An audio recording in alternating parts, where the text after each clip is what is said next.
Hello everyone, I'm BatPan, a bot who dodges missiles. In today's video, we're diving into a requested topic suggested by our dear friend Messy Goat. Well, FearsToFathom's Skybox is kind of a normal Skybox, I think. You guys can actually download from the asset store that I'll show you in the video, of course. And you're just gonna have to put on the effects. So guess what? We're doing exactly that. I'll show you how to create a super simple day and night cycle in Unity, perfect for spooky games like FearsToFathom or honestly any game where the sun moves. This video is gonna be put inside a series of videos covering Unity tips and tricks. If you wish, you can check it out through the channel. I actually published my retro horror game called Fractured Psyche that you can check out. The link's in the description. All the files used and created in this video are in my GitHub. You can again download it through the link in the description. With all that being said, let's put on the mask and begin. As our friend suggested, for the Skybox, you guys can actually download it through the Unity asset store. You guys gotta come here, just search Skybox. You can filter it to free and choose anything that you want and you think looks beautiful. But I'm actually using the Unity's own Skybox, and when you download it, you can go to lighting. If you don't have lighting, you're just gonna go to window, rendering, and light. You have to go to environment and you have to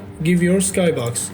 As you see, I have like 2 skyboxes. This is the second one, this is the first one, and yeah, I recommend if your game is happening at night time, use a nighttime skybox and change the lighting a little, and if it is happening during day, you just add a day skybox. But in this scene we have one singular skybox that can change. For the skybox, you can download anything you wish. For the day and night cycle, we have to do it through a script, so I'm just gonna click create a C# script. I'm gonna call it day night script.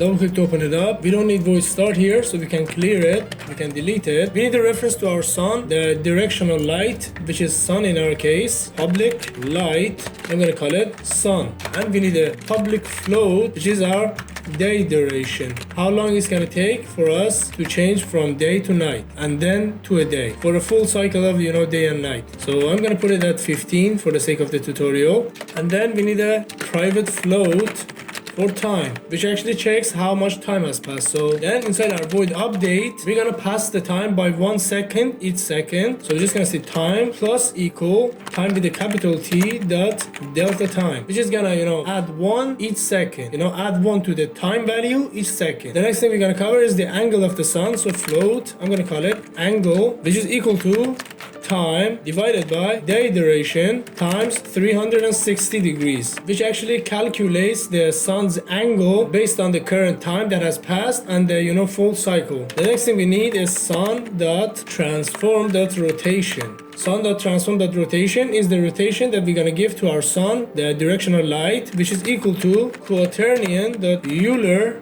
for the x value. We just give it angle minus 90. For the y, we give it 170, and for the z, we just give it 0. Rotate the sun and give it a little tilt for that fun shadowy thing. So the next thing we're gonna cover is a float called t, which goes from 0 to 1 smoothly. And to create that and have a natural effect, we're just gonna make it equal to math f sinus, I think, time divided by day duration times math f dot pi times 2f, and out of the parentheses just give it 0.5f and times 0.5f. This line of code actually goes from 0 to 1 smoothly in a sinus way. And the next thing is the sun dot color. So we're gonna change the color to go from yellow to black, or from black to yellow. Yellow is for the day and black is for the night. We're just gonna say color dot lerp. Unity has a built-in thing for the color change, and we're gonna go from color dot black to color dot yellow. It's gonna go inside this float t that calculates the thing from 0 to 1, and it's gonna change the color according to that t that we created. And also we're gonna go to the intensity of the sun. So call sun dot intensity equal to math f dot lerp. Go from the lowest value I want to be 0.1 f and the highest value to be 1 according to the t again. So it's gonna look at this and it's gonna change our sun's intensity and also the sun's color. So I'm gonna create an empty object. I'm gonna call it day night cycle, and I'm gonna give my script to it. It needs the sun, so I just drag and drop my sun to it, and I want the day cycle to be 15 seconds. So here's what it's gonna look like. So as you see, and it is black, the sun comes up, it's 15 seconds. This is the sun for the directional light, and it goes down, it gets night. So let me just put something with a shadow in the middle of the screen so you guys see the shadow. For example, let me just add a 3D cube. You know what? Instead of changing the color, I'm not gonna change the sun's color, so I'm just gonna comment it out. We don't need to change the sun's color, because when you change the color to black, it's not gonna show the shadows, so we don't need the color changing. You see it comes up, you see the shadow goes that way, and it gets dark. So that's how to create a very simple day and night cycle. Thank you so much, my friend, for suggesting this video. I hope this video actually helps you. So if you enjoyed the video, a like would be amazing. You can subscribe to see more contents like this. You can tell me anything in the comment section below, maybe suggestions, your opinions, anything you want to say. I would be very happy to answer it, and if I can, I would cover the things you said in the comment sections. Thank you for watching, and I'll see you in the next video.